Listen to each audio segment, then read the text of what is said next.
Hello बच्चों, आप सबको स्वागत करता हूं। जो बच्चे स्टैंडर्ड 9 पढ़ रहे हैं, और आज का ये जो डिस्कशन रहेगा, जो भी फॉर्मूला मैं दूंगा वो 6 से लेकर 10 तक आपको काम में आएगा। इवन 11 12 में भी आप लोग को काम में आएगा। तो ये बेसिक चीजें हैं, लेकिन स्टैंडर्ड 9 में स्पेशल इसका अलजेब्रिक आइडेंटिटीज एंड एक्सपोनेंट का स्पेशल चैप्टर है, और हम लोग वही डिस्कस करने जा रहे हैं। सबसे पहले कंप्लीटली इस सेशन में हम लोग सिर्फ और सिर्फ फॉर्मूला डिस्कस कर रहे होंगे। तो अलजेब्रिक आइडेंटिटी सबसे पहले देखेंगे, उसके बाद एक्सपोनेंट का क्या क्या फॉर्मूला है वो देखेंगे। तो सबसे पहले क्या है ना, a प्लस बी का होल स्क्वायर, जो कि है आपका a square plus 2ab plus b square. ठीक है, उसके बाद आता है a माइनस बी का होल स्क्वायर, जो कि है a square minus 2ab plus b square. ठीक है, आप ये मेरे साथ जस्ट रिवाइज कर लीजिए, एक बार सुन लो, काम हो जाएगा। 2-4 बार इसको सुन लोगे तो आप लोग का प्रॉपर रिवीजन हो जाएगा। उसके बाद आता है a प्लस बी का होल क्यू, जो कि a cube plus 3a square b plus 3ab square plus B cube. इसको इस तरह से भी लिखा जाता है a cube plus B cube plus 3ab into a plus b. इसका प्रूफ वगैरह में हम लोग नहीं जाते हैं, सिर्फ हम लोग फॉर्मूला देख के याद करेंगे, क्योंकि आपका प्रूफ नहीं आता है। डायरेक्टली एप्लीकेशन बेस्ड, मतलब क्वेश्चन देगा, आप फॉर्मूला की मदद से उसको सॉल्व करोगे। ठीक है, ठीक है। चलो, नंबर 4 है a माइनस बी का होल क्यू। क्या है, a cube minus 3a square b plus 3ab square minus B cube. इसको हम लोग इस तरह से लिख सकते हैं, a cube minus B cube minus 3ab into a minus b. ठीक है, इसको इस तरह से भी हम लोग लिख सकते हैं, a माइनस बी का होल क्यू। ठीक है, चलो उसके बाद क्या आता है ना, a plus B plus C का whole cube, a plus B plus C का whole square, a square plus B square plus C square plus 2ab plus 2bc plus 2ca। ठीक है, इस तरह से हम लोग इसको लिख सकते हैं। अच्छा देखो, यहाँ पे थोड़ा चेंजेस भी आता है, लेकिन ये आइडेंटिटी के अंदर नहीं आएगा। इसका थोड़ा चेंजेस कैसे आएगा मैं आपको दिखाता हूँ, थोड़ा चेंज करके। जैसे सपोज उसी क्वेश्चन को वो दिया a minus B plus C का whole square, a minus B plus C का होल स्क्वायर। उसी चीज को देखो आप किस तरह से सिंपली चेंज करोगे, a स्क्वायर, उसके बाद हमारा था प्लस बी स्क्वायर, तो सिर्फ b के केस में आप माइनस बी का स्क्वायर लोगे, एंड सी स्क्वायर ऐसे रहेगा, plus 2ab, 2 into a into b के केस सिंपली माइनस डाल दोगे, जहां पे b आएगा माइनस डाल दो। आपको दूसरा कोई चेंजेस वाला फॉर्मूला को याद रखने की जरूरत नहीं है, काम हो जाएगा। Plus 2bc minus b into c plus 2ca, 2ca, c positive a positive, मैंने इसलिए कोई चेंजेस नहीं है। तो इस हिसाब से अगर b की जगह वो आपका a को चेंज करता है, तो आपका उसी हिसाब से ये चेंज हो जाएगा। ठीक है, चलो उसके बाद हम लोग का आता है नंबर 6। क्या आता है ना, x plus a into x plus b. Number 6 में आ जाएगा x plus a into x plus b, तो आ जाएगा x square plus a plus B into x plus A b. देखो इसको भी मैं थोड़ा चेंज करके दिखाता हूँ, मतलब थोड़ा सा माइनस प्लस चेंज होता है, आप किस तरह से चेंज करोगे। फॉर एग्जाम्पल फॉर्मूला क्वेश्चन पूछ रहा है x minus a into x plus B. देखो a यहाँ पे पॉजिटिव था, मैंने ले लिया नेगेटिव, सही बात है। तो किस तरह से चेंज होगा, एक्स स्क्वायर रहेगा प्लस, देखो हमारा क्वेश्चन था a plus B into x, वही था। आप सिर्फ एक काम करो, क्योंकि a नेगेटिव है, जहां पे a है वहां पे माइनस डाल दो। उसके बाद था प्लस ए बी, आप एक काम करो, जहां पे a था वहां पे माइनस से डाल दो, उसके बाद जो चेंजेस होगा। ठीक है ना, तो x minus a into x plus B का फॉर्मूला होगा एक्स स्क्वायर प्लस माइनस से plus B into x plus minus से इंटू बी। देखो ऑब्वियसली ये माइनस से बी हो जाएगा, तो आपको फॉर्मूला याद रखने की जरूरत नहीं, आप जस्ट आइडेंटिटी को याद रखो, उसी हिसाब से जो भी मॉडिफिकेशन, जो भी चेंजेस आता है वो आप कर लेना। ठीक है, चलो तो नेक्स्ट जो फॉर्मूला हमारा 7th फॉर्मूला क्या है ना, A cube plus B cube plus C cube plus minus 3abc। क्या फॉर्मूला होगा ना, a plus B plus C into A square plus B square plus C square minus A B minus B C minus C. Formula याद रखना बहुत जरूरी है क्योंकि इस पार्ट से बहुत क्वेश्चन आता है, बच्चे मतलब बहुत परेशान हो जाते हैं। That's only reason is the they don't remember the formula. Formula अगर याद नहीं रखोगे तो तकलीफ हो जाएगा। ठीक है, आप इसको अच्छे से याद रखना। तो 8 आपका होगा A square minus B square जो कि है ए प्लस बी इंटू ए माइनस बी। तो इतने सारे फॉर्मूला, ये सारे चीजें, ये 8 आइडेंटिटी आपके एनसीईआरटी बुक में है। आप इसको बार बार वीडियो को देख के रिवाइज करो, प्रैक्टिस करो, देखो और लिखो। ठीक है, इसके साथ साथ मैं और 2 फॉर्मूला देता हूं, और 2 फॉर्मूला जो कि आपको बहुत मदद करेगी आगे जाके, जो है A cube minus B cube, A cube minus B Q. चलो मैं इसको थोड़ा इरेज कर लेता हूं, आप इसको लिख के प्रैक्टिस करना। ठीक है, चलो मैं इसको इरेज करता हूं। और 1-2 एक्स्ट्रा चीजें भी मैं सिखाऊंगा आइडेंटिटी में जो इस चैप्टर में आपको हेल्प करेगी। ठीक है, चलो कुछ 9 क्या है, A cube minus B cube क्या होगा ना, A minus B into A square plus A B plus B square. ये आपके 9th में भी चाहिए, 10th में भी चाहिए, अच्छे से याद रखो।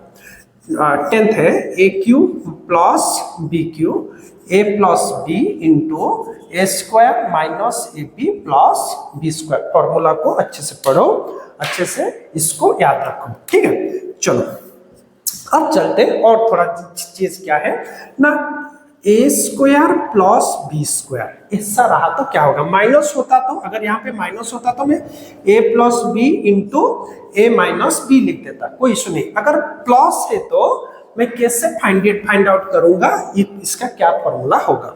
तो चलो देखते हैं, ए प्लस बी का होल स्क्वायर क्या था, obviously A square plus B square plus 2ab है ना, सही बात है।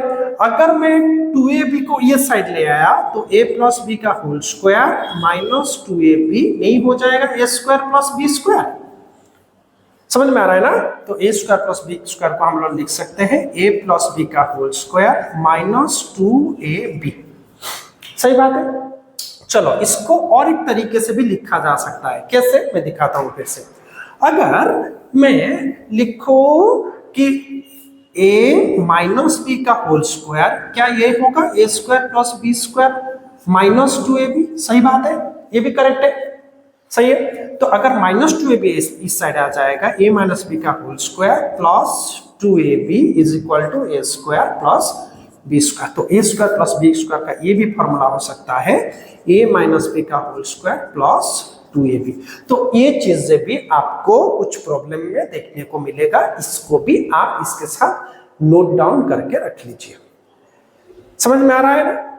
चलो ये हो गया आप लोग का इतना सारा चीजें। तो अब चलते हैं एक्सपोनेंट की तरफ, जो ये फॉर्मूला ऑफ एक्सपोनेंट्स, क्या क्या फॉर्मूला एक्सपोनेंट्स है वो हम लोग देख लेते हैं एक बार। ठीक है, चलो आप ये 11 जो फॉर्मूला है ये आपको अच्छे से प्रैक्टिस करना है, अच्छे से लिख के रखना है और अच्छे से इसको टाइम टू टाइम रिवाइज करते रहना है। ठीक है, चलो नेक्स्ट आपका एक्सपोनेंट का फॉर्मूला क्या था ना, a to the power m into b to the power m is equal to a into b whole to the power m। ठीक है, चलो नहीं तो मैं इसका बेस सेम करके शुरू करता हूं पहले, कोई बात नहीं। सबसे पहले बेस, ये फॉर्मूला भी है जो आपको पहले पढ़ाया जाता है, a to the power m into b to the power n, मतलब बेस सेम रहेगा और पावर अलग, तो क्या होगा a to the power m plus n। Example क्या है, इसके साथ साथ में एग्जाम्पल भी देता हूं, एग्जाम्पल्स भी देता हूं ताकि आपको समझने में इजी हो जाए। सपोज लूंगा 3 to the power 2 into 3 to the power 7, देख पा रहे हो बेस दोनों सेम है इसलिए मैंने a लिखा, तो क्या हो जाएगा a to the power 2 plus 7 3 to the power 9 a to the power m plus n। ठीक है, चलो वही केस अगर डिवीजन में रहा, a to the power m divided by a to the power n, तो a to the power numerator का power minus denominator का पावर।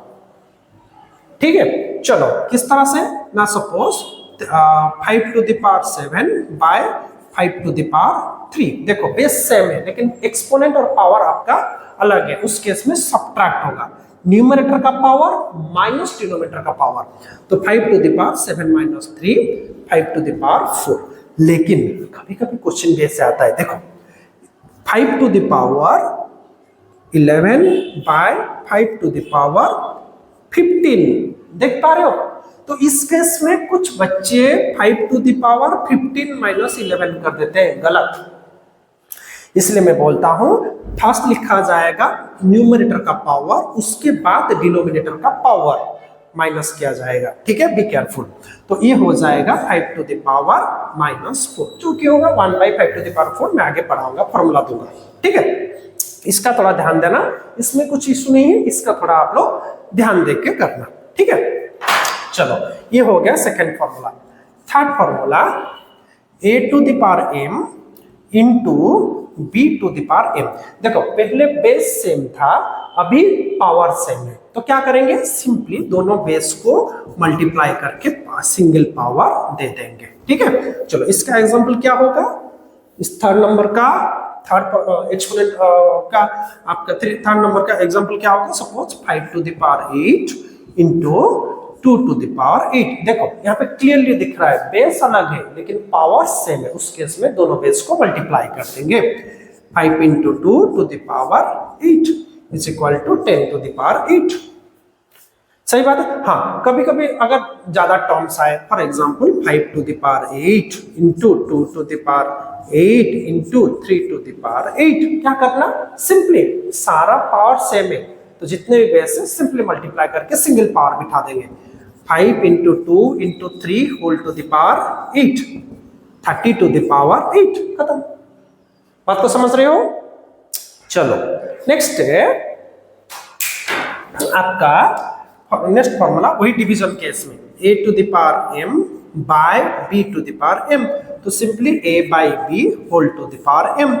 पावर सेम है लेकिन बेस अलग है, तो सिंपली न्यूमरेटर बाय डिनोमिनेटर करना है, पावर सिंगल पावर रखना है। जैसे फोर्थ का एग्जांपल होगा, suppose 8 to the power 3 by 7 to the power, और इसको कर देंगे अगर 4 टू द पावर 3, तो हम लोग लिख सकते हैं 8 by 4 whole to the power 3। अगर कैंसिल होता है तो कैंसिल करेंगे, नहीं होता है तो छोड़ देंगे, 2 टू द पावर 3 हो रहा है। देखते हैं और एक एग्जांपल देता हूं जिसमें कैंसिल नहीं होता है तो क्या करेंगे, ठीक है। इसको इरेज कर देता हूं ऊपर वाले को। चलो, suppose 7 to the power 5 by 11 to the power 5। देखो बेस अलग है लेकिन पावर सेम है, तो उस केस में सिंपली हम लोग लिखेंगे 7 by 11 whole to the power 5। Do you understand? ठीक है ना, नो चेंजेस, आप सिर्फ इतना लिखना, ठीक है। चलो, ये हो गया आपका 4 फॉर्मूला विथ एग्जांपल्स। चलो, अब चलते हैं फिफ्थ फॉर्मूला की तरफ। क्या है, अगर आपका पावर 0 हुआ, suppose 5, a to the power 0 हमेशा 1 होगा, हमेशा। आप 5 टू द पावर 0 होगा तो 1 होगा, 7 टू द पावर 0 होगा 1 होगा, 13 टू द पावर 0 होगा 1, 1 2 8 टू द पावर 0 होगा तो 1, कुछ भी पावर का अगर 0 होगा तो 1। आप पूछ सकते हो सर मुझे प्रूफ करके दिखाओ, दिखाता हूं प्रूफ करके। देखो, सपोज मैं लिखूंगा 5 टू द पावर 0। अच्छा, क्या मैं 5 टू द पावर 0 को लिख सकता हूं 7 माइनस 7? कोई दिक्कत है? 7 माइनस 7 0 है, 2 माइनस 2 0 है, 3 माइनस 3 0 है, लिख सकता हूं। अच्छा देखो, ये जो फॉर्मूला है, अभी ये जो फॉर्मेट आया, क्या ये इस फॉर्मेट को सेटिस्फाई कर रहा है? देखो अच्छे से कर रहा है ना। देखो m माइनस n तो लिख सकते हैं 5 टू द पावर 7 बाय, तो डिवीजन होता है 5 टू द पावर 7, दोनों बेस सेम है। 5 टू द पावर 7 का वैल्यू जो निकलेगा, नीचे भी 5 टू द पावर 7 का वैल्यू वही निकलेगा, तो आंसर 1 होता है। इसलिए anything to the power 0, any base to the power 0 is equal to 1, इसलिए लिखा है a to the power 0 is equal to 1। ठीक है, चलो नेक्स्ट इज क्वेश्चन नंबर 6। क्या था ना, अब जाएंगे पावर का power. For example a to the power m to the power n। देखो पावर का पावर तो मल्टीप्लाई होगा, m इंटू n होगा, ठीक है। For example 2 to the power 5 to the power 4, तो इस केस में 2 बेस रहेगा, 5 इंटू 4 बन जाएगा 2 टू द पावर 20। ठीक है, चलो अब देखते हैं अगर पावर बहुत सारे हैं। For example 3 to the power 5 to the power 2 to the power 4 to the power 3 कितना होगा देखो 3 is the base power to the power to the power to the power simply formula के हिसाब से पावर्स मल्टीप्लाई होंगे power का power रहेगा जितने भी पावर्स रहे मल्टीप्लाई होगा कितना 3 to the power 5 into 2 into 4 into 3 10 12 तो 3 to the power 120 होगा ठीक है तो ये हो गया आपका नेक्स्ट फॉर्मूला आप इसको विद एग्जांपल याद रखो चलो नेक्स्ट आपका एग्जांपल नंबर 7 सॉरी आइडेंटिटी 7 और फॉर्मूला फॉर एक्सपोनेंट 7 क्या है negative for example a to the power minus m is equal to 1 by a to the power m इसको अच्छे से समझो पावर अगर नेगेटिव हुआ उसका अगर रेसिप्रोकल कर देंगे पावर पॉजिटिव हो जाएगा फॉर एग्जांपल सपोज मैं बोलूंगा 5 to the power minus 2 5 to the power minus 2 अगर उसका रेसिप्रोकल 5 का रेसिप्रोकल 1 by 5 करेंगे तो ये 5 स्क्वायर होगा क्या होगा 5 स्क्वायर रेडी अभी मैं इस तरह से भी लिख सकता हूं कैसे ना 3 to the power 4 को लिख सकता हूं 1 by 3 to the power minus 4 देखो रेसिप्रोकल करने से पावर का साइन चेंज हो जाएगा मतलब पॉजिटिव होगा तो नेगेटिव नेगेटिव होता तो पॉजिटिव वही काम अगर एक फ्रैक्शन में हो जाए for example 3 by 4 to the power minus 5 तो मैं बोलूंगा आप इस पावर को पॉजिटिव करो कैसे सिंपली रेसिप्रोकल कर दोगे 3 by 4 को कर दोगे 4 by 3 whole to the power 5 देख पा रहे हो मैंने इसको रेसिप्रोकल किया पावर को नेगेटिव से पॉजिटिव कर दिया तो ये था आपका अलजेब्रिक आइडेंटिटी एंड एक्सपोनेंट का जितने भी फॉर्मूला जो कि आपके पॉलिनोमियल के चैप्टर 2 में आपको हेल्प करेगी सिर्फ यहाँ पे नहीं बहुत सारी जगह में हेल्प करेगी तो इसको आप लिख के प्रैक्टिस कीजिए अच्छे से प्रैक्टिस कीजिए चैनल को सब्सक्राइब कीजिए जो भी 9th क्लास के बच्चे हैं मेरे साथ जुड़ जाइए सब्सक्राइब कीजिए चैनल को ताकि आपको टाइम टू टाइम में सारा एनसीईआरटी एंड आरटी शर्मा उसके साथ साथ कुछ आपका पीवाईक्यू क्वेश्चन भी आपको प्रैक्टिस करवाने वाला हूं तो अपने दोस्त के साथ शेयर कीजिए भाई बहन जो भी 9th में पढ़ रहे हैं उनके साथ शेयर कीजिए और मैं इस चैनल में 9th एंड 10th का मैथमेटिक्स पढ़ा रहा हूं तो आप क्लियरली मेरे साथ जुड़े रहिए पूरा साल पूरा सिलेबस मैं आपको फ्री ऑफ कॉस्ट पढ़ाऊंगा कोई भी चार्जेस नहीं आप जुड़े रहिए टाइम टू टाइम आपके पास वीडियो पहुंचेगा जो भी कमेंट सेक्शन में आपको जो भी पार्ट डाउट रहा जो भी एक्सरसाइज डाउट रहा जो भी पर्टिकुलर क्वेश्चन डाउट रहा आप उसको कमेंट सेक्शन में मेंशन कीजिए मैं आपके लिए प्रॉपर वीडियो लेकर आ जाऊंगा तो मिलते हैं अगले वीडियो में धन्यवाद।